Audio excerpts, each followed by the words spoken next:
Good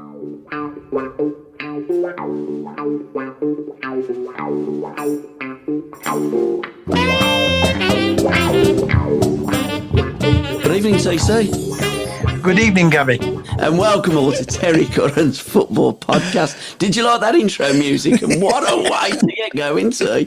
We're live now. I'm not in my bedroom, I'm in the studio, and we can see all of us. Chris, well, them two out tonight, so I'm sat in the room. Fantastic. And I can't even see any football, TC. What kind of week you had, mate? You okay? Yes. Yeah, good man, good lad. Always we start with a magic moment. So what have you sourced for us, T? There's been some fantastic magic moments. We've missed the week because obviously we haven't been not too well. Yeah. But I've gone with a goal last night, which was the Leeds United goal, Perrault. Joel Perrault. That was an unstoppable shot. But as usual, we've seen that many great goals over this period again. You know, trying to pick one out, it becomes difficult and difficult, or harder and harder. I mean, that was some strike, wasn't it? And it was. And it was some result. You know, two goalkeepers are not going to stop that. No, I don't think, no matter who you had in goal, you could. And I love that. I love the one what you put up on the Currans view. The Paris drag over. The Paris Saint-Germain one. Yeah, it was the drag over anyway. Oh, that was Miles Leaburn, wasn't it? His goal for Charlton against it. Charlton, that's it, yeah. Yeah, when he's tucked in, he's dragged it over. He's done it times and he's just put it in the bag. And I thought, that is just beauty, isn't it? It's what we go to pay to watch football for magic moments like that. 100%. But then you get the other half, and I get it. You get the other half will turn around and say, where were they defending? So either way, they can't win, can they? But when someone's... I mean, you want to go see something like that. Of course you do. It gets you off your seat. When you see a player rolling his studs over it and doing that drag back, and it's so difficult for the defender to defend because they don't want to get in there and get too close because they might give a penalty away. Yes. So I just thought it was great skill in a tight space. So well done, Miles Leaburn. And I thought that was the magic moment of the weekend that I saw. But I don't know if you saw the assist from Ramos for Paris Saint-Germain against Lyon. It was oh, my God. I looked at that too and I thought, that is it's just orgasmic. It's unbelievable. It takes your breath away. Looking at it. Yeah. But I have still not seen one as good as the Ronaldinho one for Barcelona. When he's played it right across. Yeah. From the left-hand side, and the kids scored from it. Unbelievable. But again, and even in that game, what I watched last night, Sheffield United game, the keeper pulls off. The United keeper pulls off a great save. But those passes like that are just. It kills the team altogether because it's putting 3, 4, 5. It could put 3, 4, 5 people out of the game, can't you? Know what I mean? Yeah, I do. Yeah. And it's just, you cannot stop it. The ball is there. It was just unstoppable. Or the pass, what to say. I mean, that goal for Paris Saint-Germain, it did have shades of Brazil 1970. Yes. When Roberto Carlos then just bagged it. It was a little bit closer, but Hakim come in and struck a tremendous shot into the corner of Lyon's goal. Great away with Paris Saint-Germain. I'm liking Paris Saint-Germain, because my favourite player, Kvaratskhelia, plays for them. And so I will be watching them next Wednesday, when they take on Liverpool. What a game that's going to be. I think, too, that's going to be Liverpool's most difficult game for the rest of the season. I said that to Tom. I find it's incredible that a manager can come in. Now, I don't know enough of him. He may be an elite manager or may go on to be one of the best managers out there. Yeah. But to come in and do what he's done this year, and produce the football they played at time. I mean, that time at times their football's been breathtaking. It has. Mo Salah has been a revelation again. Yeah. It's like give him a lift. That is haircut. Now, I don't know whether him and Klopp had just started to not fall out. Klopp's looking at the scenario. What is he, 33, 34? He's got to be about that, ain't he, Salah? What Klopp looking at, made him look, him thinking, well, I don't want to give you that length of contract. I don't want to give you a contract because of your age. And that, sold him off a little bit, but he's had an absolutely unbelievable season again. I think some player when you look at him and De Bruyne, and I get when you look at it, Chelsea were an unbelievable team back then. But how Mourinho could let them two go, it just baffles me. It is unbelievable because they've come back. I mean, when you say players come back to haunt a club, I mean, they've both come back and haunted Chelsea because they have both been in modern times two of the greatest players to play in the Premier League. I think they've just been fantastic. I think the years haven't been as kind to De Bruyne, but because of his injuries, he's had one or two injuries, and I think it's cool. Yeah, but this is only just last season, isn't it? Yeah, it is. I would say so, without a doubt. But you could see Salah, the way Salah's playing, to go on for at least another 2 seasons. Because he just looks fitter than he's ever looked before. He just looks absolutely on fire. And Liverpool look unstoppable. So I think next Wednesday in Paris, it's going to be... It's a great case when you hear people turn around and say, when you're playing with a smile, and he looks as though he's so happy there. Like I said, I don't want to knock Klopp, but it's as though this manager's given him a new lease of life. Yeah, he's took him on to another level. I just think Liverpool have been fantastic to watch. And it's going to be a great game. That's going to be one hell of a game. I think it's going to be an absolute classic game, and I think the winner of that could go on and win the tournament. Where's the first leg at, Gabs? Paris. Paris. Paris Saint-Germain are my dark horse for the Champions League. I've watched them recently, again, and it's only because Kvaratskhelia plays for them. But some of the play, some of the goals, it is like watching Brazil in the 70s. I think they've been absolutely fantastic. It's been the best football that I've seen for years and years. When you get a team playing, like when City were doing it, or when Liverpool were at their really best, Man United at their Barcelona at their best. When you see the football, free-flowing football play, it's such a joy to watch. Yeah, to use your phrase, with aplomb. And that's how they've played, both of them. I'll tell you who played with aplomb last night, Adam Wharton. I couldn't watch Birmingham's game against Orient. I think it's because it was a rearranged game and it wasn't on Sky. Because if you go on the red button, you can watch all the games. Birmingham wasn't on the red button last night. So I watched Villa away at Palace.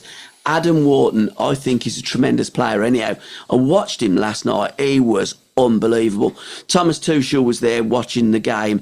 And if I'm Thomas Tuchel, I've actually penned him. I haven't penciled him in. I've penned him into my England team. Gabby, you're going to have 60 players in that squad. I know. Isn't he, Chris? And I can't play all of them, but what a player. Fantastic. That's how difficult it is at times. It is. But at the end of the day, pick them up. The manager's job is to balance the team up. It is, yeah. Yeah, absolutely. Just before Tom left tonight, you know what he said to me? Go on. He said, Dad, I think Ipswich will beat Man United. Ipswich winning 1-0. Yeah. I mean, how long's he got left? Hang on a bit. Don't know.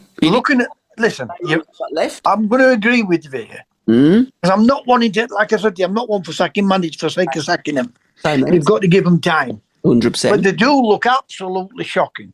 Yeah, they do. They look, to say it's a Premier League team or the biggest club in the country. Yeah.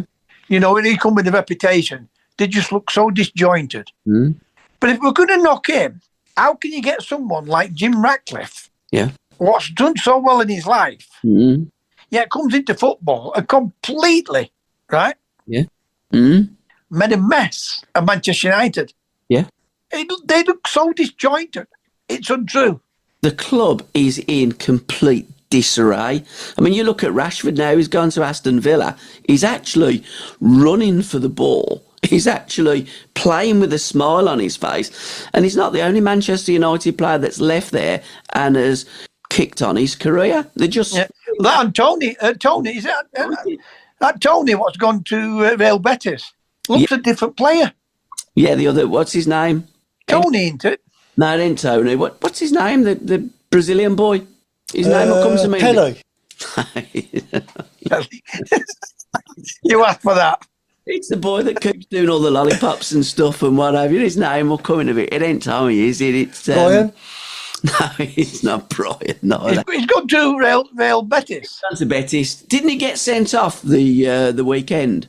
Because he was having a real good start. He's having a real good time. His name will come. It just escapes me. Get his name up on your your phone. On your I'm sure it's Tony. Yeah. Oh, Jesus. It's on the tip of my tongue. TC, what we always do is we look at Terry Currans' view of various topics this week. There's a number of them that I want to talk to you about. The first one is the Future Fit programme for the FA. I'm not sure if you're aware of it, but I'd like your opinions. We are at SRBMedia now. We are sponsoring 3C's Under 8, my grandkids' team. So we've got our SRBMedia podcast on the shirt. We don't sponsor the shirts, but we do actually sponsor the team. So we're putting a few quid into it, and I'm getting such joy, not just from our boys, but watching all the other boys. But I did look at the Future Fit programme, and I looked at two issues. They want teams to play 3 versus 3 and not to play under 11 aside till under 14s. What's your take on the Future Fit programme and the FA? Well, first and foremost, they should let kids go and play football. Yeah. And never really coach them until they're 14. That's my opinion. And it doesn't mean that I'm right. It doesn't mean that I'm wrong. You see, because at the end of the day, all they want to do is go on that football field with their mates, right, and try and beat everyone. Yeah. Their little brains will work out when and where to dribble with it, when and where to pass. And then they're fetching all the rules in for kids at 5 and 6 years of age. Now, you know as well as I do, sometimes that exceptionally kid comes onto a football pitch, you think, wow. I remember seeing Greenwood. I think he's a year younger than Jock. He's a year younger than Jock or a year older than Jock. I think he's younger than Jock. And I remember there was a breaking play, turned around and I went, wow, what a player he is. Yeah. Now, you'll always get that. But the kids, for me, just let them go and express themselves. You know, and then once they get to 14, then you can start putting them in a position and say, right, do this or try this or try this. You know, not only have they got to try something, what's the gain of reactions through their own natural football brain itself. Because I guarantee you, I mean, I always found it that your brain's telling you one thing to do and you still want to listen to the manager. And if it doesn't come off that you've had to react to something and not the one what the managers wanted you to do, then you're getting a rollicking for it. Yeah. You know, and that happens to them at kids and all, you know. There's always they don't listen. It's nothing to do with they're not listening. What they're doing is trying to work things out. Yeah. Because take the coaches off the pitch. Like you when we were kids, you put your jumpers down on the field. You set up 2 goals, and then you just go and play. Yeah. And you're working things out. Now we've lost that, and I think we've lost the way for our kids to learn certain skills, what will come natural to them, and not something different what they're being taught. That's my reaction to it. Now, every time they keep fetching the rule in from the FA, you know, 3 against 3, 4 against 4, 5 against 5, not playing until the 11. Well, what difference it make? Because when I was a kid, and I know look, I'm not one for standing still.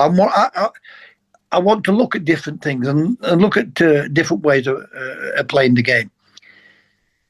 But when I was a kid, I was playing 3 and 4 teams above my level. Yep. Mm. Now, that definitely brought me on a lot quicker than it brought other kids on. Yeah. Now, was it because I found it natural to be able to do that, where it held them back a little bit? Mm. But if I wouldn't have been able to go and play with the senior players or my older players, right, I may not have learned as quick football. You know, I think you should let kids just go and play. I really do. And also as well, where's the kid going to learn and hone his skills more? 3 versus 3 on a pitch on a Sunday morning. Currently, they're playing 5-a-side at under 8s, and I think we've got another couple of years. Then we go up to under 9s, then up to under 11s. But you know, when you'd put jumpers down for goalposts, and you'd have probably 20 aside, and some of the old boys and that would be playing as well. Surely, or certainly when we played, I always felt that I would improve as a player playing 20 aside than 3 versus 3. Do you still think in you know, like these African countries? Yeah. Them little lads are playing with no shoes on, no football boots on, bare feet. Yeah. And 20 versus 20. pictures are absolutely shocking. Yeah. Honing their skills. 15 against 15. Absolutely. People say to me, what's the best coaching you'll ever get? And for me, when you're a kid, the best coaching you're ever going to get is a wall. Yeah, absolutely. Is a wall. Mm. Because what that wall gives you is the reaction for you to adjust as a kid. Right? Not only that, you're using left foot, right foot. Mm. Whereas on a pitch, you're using your strength of your one foot. Whereas on the wall, you're not bothered if you make a mistake. But the ball's coming back at a quick reaction for you. Yeah. So I would always say to a young kid, if they said to me, Mr. Curran or Terry, you know, what advice would you give me? Go and get the ball and bang it against the wall. Because you've got to get in line with the ball to take the weight off it. Your touch will improve tenfolds. Right? And your left foot or your right foot, whatever foot you are, your other foot will improve tenfold. Yeah. And when you go into a game and you're a 2-footed player, your advantage will be unbelievable. That you're not finding yourself, well, I've got to get onto my right foot, I've got to get onto my left foot to hit a perfect ball or to hit a right ball in. Mm. So for me, let the kids play. That, you know, that's how I look at it. But at the end of the day, if I was a manager of a football club, all my youth development would be just leave them until they're 14. Mm. Right? Have the coaches. Yeah. Have the coaches. And say, right, just leave them, let them play, let them work it out themselves. And I'll tell you what, you'll find out that the talented kids will develop a lot quicker that way. Yeah. I mean, Alan Hudson, I mean, I do the regular podcast with Hoodie, My Life, My Music. We've covered all of Alan's career in Hood at 50, and we've done many other podcasts. And Alan always talks about when he was a kid playing in the cage, you know, at home. That's another thing.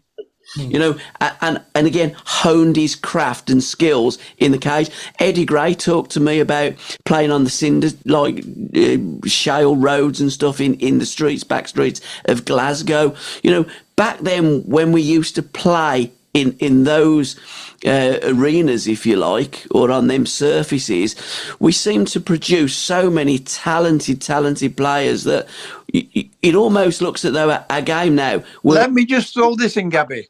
Yeah. When we played back then as kids, as 8-year-olds, 9-year-olds, 5-year-olds, 6-year-olds, we were playing against 12 against 12, 13 against 13. 100%. You know, so there was no room on a football field. Yep. There's no room whatsoever. So you've got to have the ability to be able to adjust to either passing the ball, to find the ball. Yep. And find as well too in crowded areas. And you know, and not to be bogged down in a crowded area. Absolutely.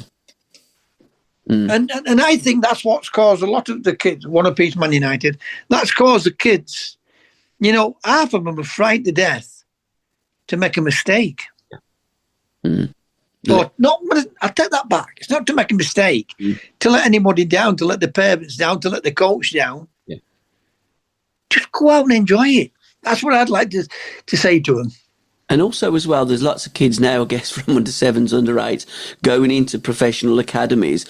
What would your advice be to those kids? My advice, being a former manager and seeing the kids come out at the age of 13 and 14 and trying to build them back up when they've been sold the dream and almost been destroyed, is don't bother. I'd like to see all the teams come around and look at the kids in various... It's got its good points and its bad points.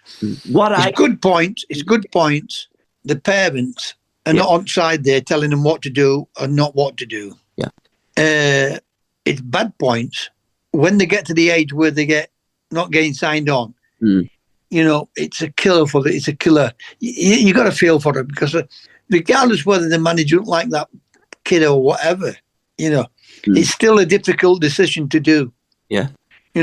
So I would say yes, get the kids in, because it gives them just being allowed to play, but they're not allowed to play. Get them in, show them allowed to play until they're 14. Let them develop the natural ability, and give them little things when they, like you would at school. Give them homework. Give them a little couple of things to try. Yeah. And improve on while they're at home. That type of thing. But for me, it like I say, it's got its good points and it's got its bad point. The bad point, the downside of it, is they spent all that time there, and they may have gone to another club, and that club may have signed them.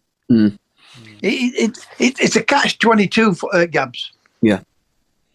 Yeah, it is. On the one hand, yes, and on the other hand, no.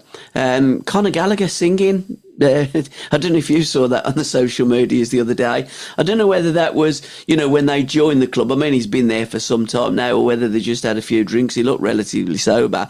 But there he was in Atletico Madrid up there singing a song.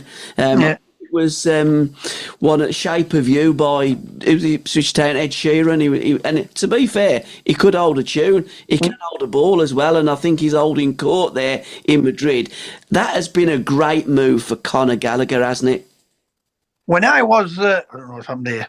Yeah, you are. When I was playing football, John Robertson would have had a great voice. Did he really? Frank Clark had a good voice. Jack Whittam's got a great voice, Okay. Have you heard of Jack Whittam? No, I haven't. Played with Sheffield Wednesday. Okay. Went to Liverpool, £110,000. Right. £100,000. He's got a great voice. There's a lot of footballers got great voices, Barry Silman. Silky was a singer before. Yeah, but he comes from a singing family, doesn't he? I've heard him, yeah. I'm sure he comes from a singing family. He does, yeah. His mum was a singer. I'm sure it was his mum that was a singer. Yeah. Silky was. What about Leo? Is it not Leo Sayer? Is it Leo Sayer? He's related to somebody, one of the singers. Oh, okay. I didn't know that. Right. He is. He's related to. I'm not saying he is Leo Sayer, but he's related. Bowie, not Bowie. It was the other one what got killed. Mike Bolan. He's related to somebody. Yeah. Oh, right. So Silky's related to Leo Sayer and. No. He's related to somebody like that. Bolan. He's got the same hair. He was a cousin. His name was Mark Field, wasn't he? He was born Mark Field. Right, and it's Silky's cousin, Mark Bolan. Oh, right. Yeah. So he is? Yeah, Mark Bolan, yeah. I didn't know that. Yeah, I remember having a conversation. Because, again, I've done a few podcasts with Silk, and Silk says, it was his cousin. Wow. Yeah. But Conor Gallagher, a great move to Atletico Madrid. Atletico Madrid now been drawn next week against Real Madrid. That's going to be one hell of a tie. I can actually see Atletico knocking out Real. Totally different characters as managers. One's very, very cagey and the other one likes to go for it. But I don't know. I think over the two, I think Atletico might just shade the game. Mm-hmm. Who's your shout for the Champions League to lift it, come what may? Well, I don't like to be Look at, I think the forward line, what Real Madrid's got, Yeah, it is great. it's phenomenal. Good as it. I mean, he looked unbelievable the other night. You can go on that Man City have looked shocking for their standard of football. Mm. But Mbappe, yeah, looks as though he started to settle in there. It started to look like the player that Smalling as well. everybody was saying he's the best player in the world. Mm. I think he is. I mean, I'm agreeing with you. I think he is the best player in the world. I think he's superb. But I think they've got a forward line there, second to none. Yeah. But he's now playing with a smile on his face and he's playing with a swagger. Yeah. You know? He's comfortable in that Real Madrid side, so you wouldn't bet against them. But if anybody can turn them over, it is their Madrid rivals at Atletico. So watch this space. The biggest game, though, of the weekend, TC, was El Busico, the number 9 derby. Ailes Owen ran out 3-1 winners. Rival Stourbridge. I mean, I think there was about 3,000 there at the Grove watching that game. Yeah. I mean, what? It's quite fierce, isn't it? I've seen it on YouTube, yeah. Promise you, that rivalry, Ailes Owen versus Stourbridge, is huge. Yeah. It's almost as big as Blues and Villa. Not quite, but again, to them it is because it's their team, it's their rivals, and it's their derby. El Busico. I mean, we've educated you about that, T, haven't we? We've talked about that on the podcast before. Ailes Owen, non-league, 7th tier, 3,000 fans. To get at that level of football, terrific, Yeah. You know, we get 3,500 people at that level of football, it's terrific. Yeah, cocky, yeah. Some League Two sides would like that. I tell you, they certainly would. I mean, there's a lot of conference sides that would die for, Solihull Moors, I don't get anywhere. I think Alum get 700 or 800. Yeah. They played Sheffield other week. I think they got 1,500. Sheffield FC. Yeah. So the oldest team in the world. Yeah. That Sheffield FC. Yes. Yeah. Didn't they have the oldest derby as well a couple of weeks ago? Well, I'm guessing the world. Yeah, that's what I'm on about. That game. It's the oldest derby. It's the oldest derby in the world. Yeah. Wow. Superb. Book Corner TC, we always look at a few books. I want to give a shout out as well to Sir Bill, written by, we've covered this on a number of occasions, by the great Steve Perryman and Norman Giller the Filler, as Jimmy Greaves used to call him. And Steve Perryman does send his regards to you, Terry. What a great player and what a great manager, Bill Nicholson. You're unbelievable. Absolutely. Don't forget, he was the first one to win the double. Yeah, it was, 61. 61, 62. 60, 61. Yeah. When they won the double, what did he do? He went and brought Jimmy Greaves back home. I mean, what a forward line and what a team they had, Tottenham. Yeah, but when they won that, I think they never kicked on, did they? No, not really. Which I found strange because they were a team what played terrific football. I mean, when you look at that team, and Udil tell you better than anyone of that team itself. It was just an unbelievable team, and you thought to yourself, these were going to be the ones. I mean, I can slightly remember them, winning it. Yeah, because I was only a bit of a kid. You didn't get the football like it is now, but it was a big thing then. That was the first team to win the double in England. Absolutely. In fact, Alan's dad used to take him to White Hart Lane to watch the double winning team. White Hart. Well, we got Cyril Knowles, who's from next village up. Yeah, cool. And we obviously I know all the family. And that were another great point for us because it was somebody from village, so you wanted that team to do well. But they had that team had got everything, hadn't they? Dave Mackay, Pat Jennings. Yeah. They've had some great players over the years. I think Browne. Mike England, all, That was a little bit later than yes. that. There's still players, great players that played through from them. Alan Gazine. Yeah. Later on. What a player at Gilly. Again, through that 60s going on to the 70s. And then, what was it, 1975, I think Tottenham got relegated, didn't they? Yeah. you're looking at that. I mean, lots of teams have fallen from grace. I think it was the season after Manchester United had got relegated, but in the 70s it was a little. Did you know when they got relegated? You know when they got relegated? Yeah, Blues. The experts were all saying, "What do you expect? Players like Glenn Hoddle in team." Over Tottenham, yeah. Unbelievable, isn't it? Yeah.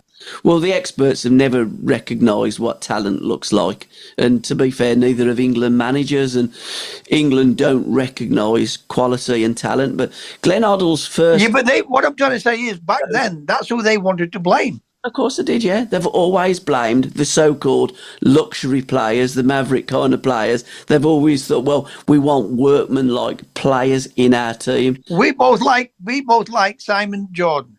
Yeah, absolutely. Mm. And he turns around and said, Tottenham will never win with Maddison in team. Well, I fundamentally disagree. I think Maddison... No, I disagree. But what I'm trying to say is...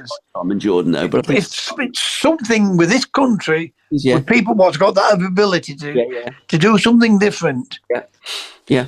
But we don't seem... Now, plenty of great midfield players, and I understand sometimes why Duke go in there. Mm. But if you played him, make no mistake, he might even make him a better team. Oh, yeah, definitely. But Bill Nicholson, I mean, what can you say about him? He's done everything in the game, every mortal thing. Man and boy at Tottenham. So a great read, Sir Bill. Yeah, give Steve my regards when you speak to him again. Anyway. Yep, will do. 1974, Football in the 70s by Martin Close. Looks to be a great book. I love 70s football books. And 1974, a great year. The year for Holland. Yeah, I mean... Total football. Phenomenal, wasn't they? Didn't win the World Cup, but the best team in the world in 1974. And the World Cup finals in 74 were great. The FA Cup winners were Liverpool, beat Newcastle 3-0, playing now in the League Cup final in 2025. But and you pretty much made your debut, didn't you, in 1974 for Doncaster? Yeah, 74. It's in the cup game, wasn't it? Against, I tell you, Gillingham, your league debut. My league debut. I was on the bench up at Liverpool for the first game. And Kitch played really well that day. Yeah. Well, the team did. As you know, raised the game playing Liverpool. Giant killer at the time. Yeah. And Kitch has dropped the ball. It's hit the crossbar and gone over. That was Liverpool dead. Completely dead. They get an equaliser, boom, and then we go back to Bellevue. Terrific. Played on a Wednesday afternoon, Tuesday afternoon. There were a power strike on back then, 74. I can still see all the fans. I can still see fans. They climbed up onto the pylons. Watching the game, 2 or 3 of them got up onto the pylons to watch the game. Everybody in Doncaster, no, I'll take that back. But thousands of people wanted to go into the game. I think there was about 20,000 people. I think that's what the ground owed back then. And great that Liverpool brought their first team, and that's what they used to do. But they all did back then. Of course they did, yeah. All teams did back then. They played 42 league games. They played cup games. They played League Cup games. They played European games. They played a lot of games. We're going to move on to playing too many games a little bit later in the podcast. The modern take on Listen, as my old gaffer would turn around and say, "Hey, do you want to play football or do you want to train?" Yeah. Don't come that with me about being tired. Yeah. Great impersonation there. But Terry Curran does a great Brian Clough again. Oh, was it Brian Clough? Secondly, A Fistful of Doldrums, view from the Northeast Hotbed, 1977-79 by David Snowden. We did talk about this last week as well, Terry, but you do get quite a few mentions in this book. It was a hotbed. It still is a hotbed of football, isn't it?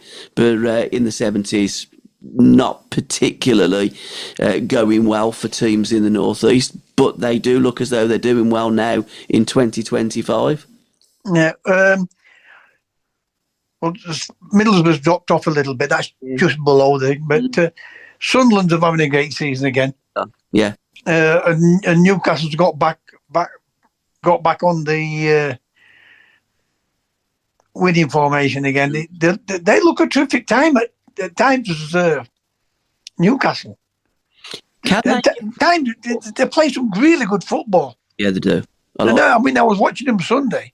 They look shocking and then they look terrific. Yeah. And they let Forest come back into the game.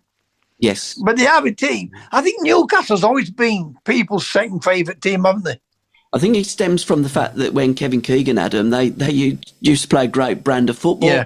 Newcastle have always been like that. A decent cup team, had good players and players that you can relate to. A good team to watch. A little bit like Tottenham, to be fair. Tottenham has always been a side that you like to watch Tottenham, get the ball down and play. I think Newcastle could finish in the top four this season.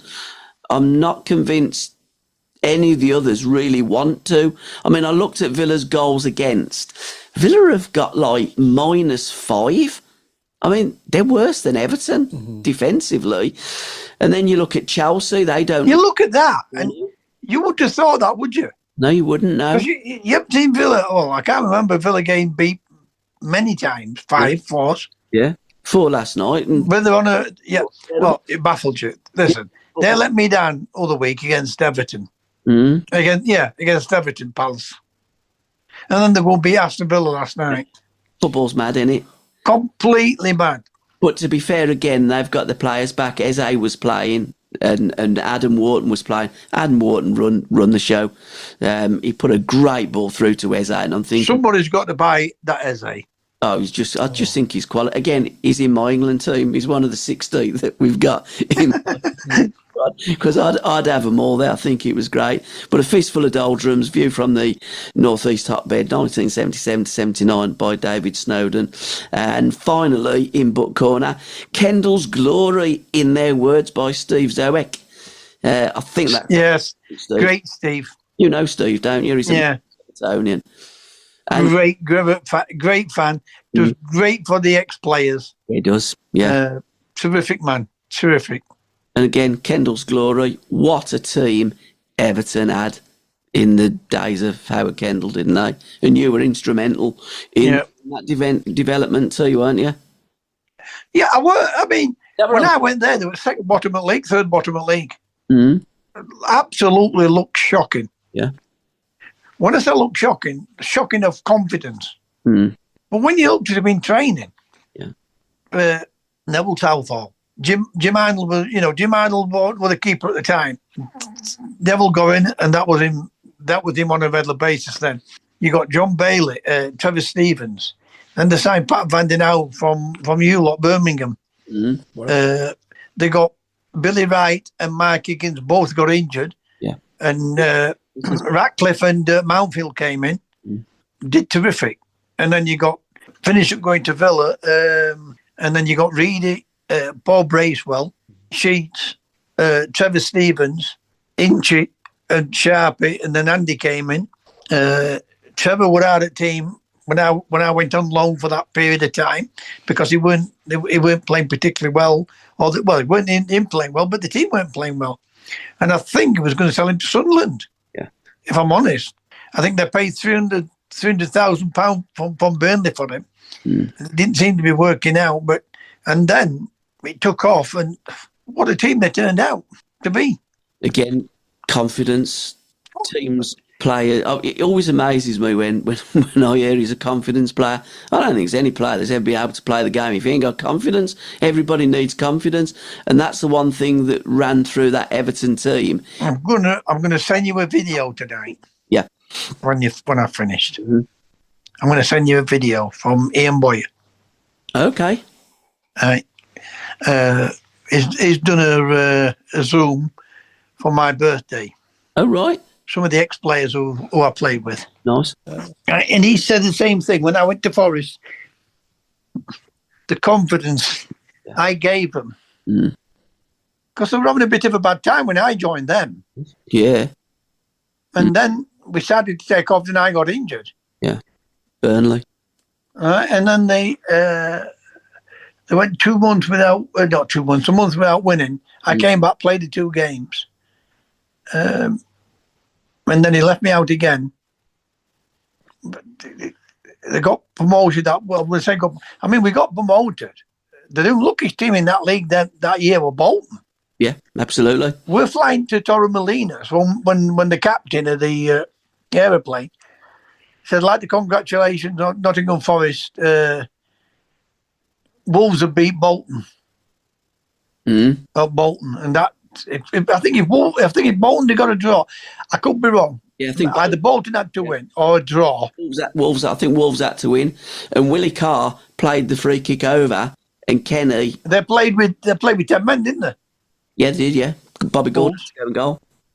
Bobby Gould winning goal, but it was an incredible game. And Ian Watmore, who signed for Birmingham, he had a goal disallowed.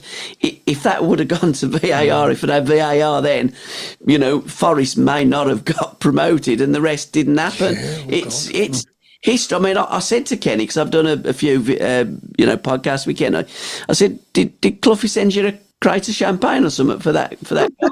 And he says no, they never. But it's fine margins, isn't it, in football? And sometimes it works and sometimes it doesn't. And that free kick, Kenny'd actually touched the ball and made the ball active, and Willie Carr just went forward and then played the ball over, and Kenny put it in. And as I say, the rest is history. You talk about fine lines. Yeah, it is, Marge, yeah. Alan Browne tries to sell John Robertson to Partick Thistle in part exchange for Ronnie Glavin. What if they'd have sold him? It's mad, isn't it? Right? Do Forest go on and win 2 European Cups? Probably not. Does Robertson become the player he turned out to be? It just shows you. Talk about fine lines. If Curran hadn't have got injured, does Robertson progress like he did? Because in Martin O'Neill's book, Martin does state that it was John that used to do the graveyard shift. He was the one. Well, I always worked hard back, regardless of what anyone said. I did work. Martin said you were the king, you were the boy there. Oh, listen, what Ian Boyer said on that tape. But I told you all, I was Cloughie's pet. I've never been anybody's pet, but I was Cloughie's pet. No, I loved you, didn't I? Yeah, absolutely. Absolutely. I mean, I can remember now going mad when he left me out. I'd been out for 5-6 months, whatever it was. We beat Hereford 1-0 and we drew with Carlisle. And I scored the goal at Hereford. We played Southampton at home. And he left me out. And I went ballistic, and he said to me, "Listen, you finished with the same injury as me. All right? You'll be back in. All I'm doing is protecting you." But I couldn't see that as a young kid. You want to play. You look at it now, they won't let you play now. You've got, you've got to prove that you're physically fit in today's modern day football. So when I look at it, I understand it a lot more now than what I did back then.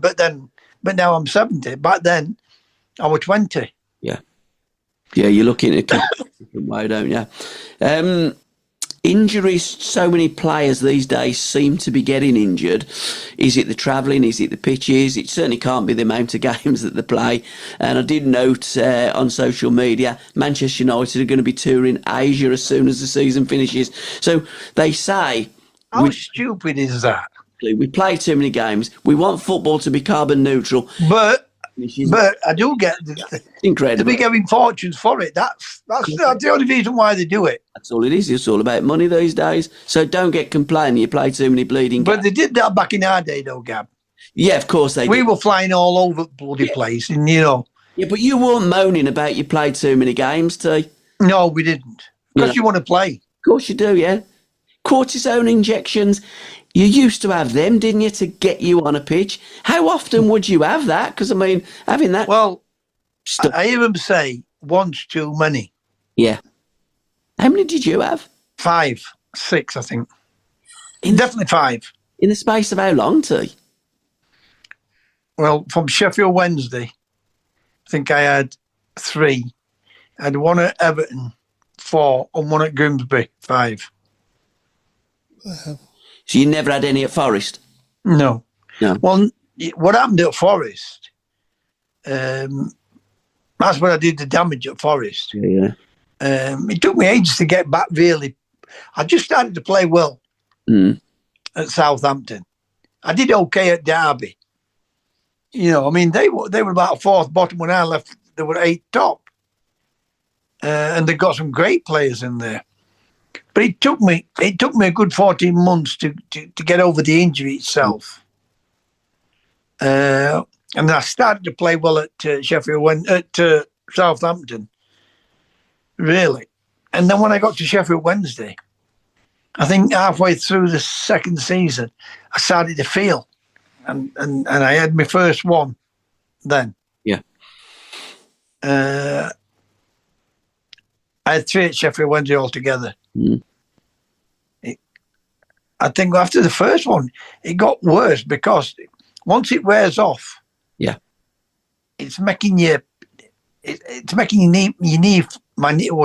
knee feel heavier. You know, they were always irritating, irritating. No, I mean, I finished at 30, 31, and you could say I played even at Huddersfield. I played a year when I shouldn't have played because my knee were giving me that much stick. Did you playing in the 70s too with all these players that used to play again that'd kick you and pull you and do everything to stop you playing, and the pitches and your injuries and getting you on the pitch because they used to have small squads? We've got to wrap it up in a bit, T. But Super Frank at Coventry, what a job Frank's doing. You already know that way. Remember his first game? What did I say? Absolutely. Welcome back, Frank. Yep. But I'm pleased for him. Yeah, I'm pleased for him, and he has turned it round. And you know, let's hope that he's got the brain for it, as Frank. Yeah, he has. Could be good. They got the brain for it. I don't know why. For me. It can only be that they've got frustrated with the players instead of adjusting to the team they've got. And sometimes, too, it's just not the right fit, is it? I mean, that, by the way, that is the true saying that. And at Coventry, things have fallen into place a little bit like them planets have aligned. But everything seems to be lining at Coventry. And finally, the Afcon tournament. Jamie Carragher did say it's not a major tournament. And Jamie's right, it isn't a major tournament, is it? It might be to the Africans, but we don't see the Afcon tournament in the same way as we see the Copa America and the Euros.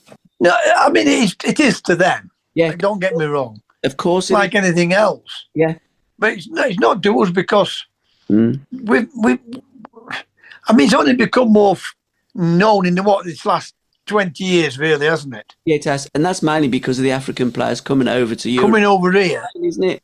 And then them showing it a bit more. Yeah. Right? But it doesn't get the viewing percentages what, the Copa America would get or what we get. 100%. So, like, Jamie doesn't have to apologise. He doesn't have to backtrack. He says what he thinks, and I agree with Jamie. It is a big tournament in Africa. It isn't particularly a big tournament. Well, why could you say that what he thinks? At the end of the day, that's his opinion. It doesn't mean that he's right or it doesn't mean he's wrong. Exactly. Somebody's asking him his opinion. Yeah, and he's paid to do that. So, yes. So fair play to him. TC, we're going to have to leave it there, sir. Thank you for your time. Love to you and yours. We will be doing this every week on Zoom, so we will be able to see each other rather than me just phoning you up from my bedroom, which does sound wrong, but you know what I'm saying. And it's nice to hear Chris as well as you. Absolutely, and it's great to be able to make the podcast, and we can see the visual aspects of it all, and we can see Chris there right in the middle. Like we're fantastic, Chris. Don't see me again do that. Because it didn't ours. It's me, it's mine, yours, and Chris's. It's absolutely. It's fantastic. fantastic. That's been Absolutely. fun. And without Chris, nothing happened. Nothing works. Because Chris is the one, he's the glue that puts it all I together. actually make At you. least I tried, Gabby. Yes, I know you do, and I'm absolutely useless. I make you both look good. But there you go. So until next week. If I can get it working, you can. Absolutely. And we'll see you next week, T. See you. Have a great weekend, pair of you and your families. Speak to you later. And thanks for watching, guys. Cheers, then. Bye-bye. Bye-bye. Bye-bye. Cheers, bye. There we go. Are we done? We are. We're done. I believe we're.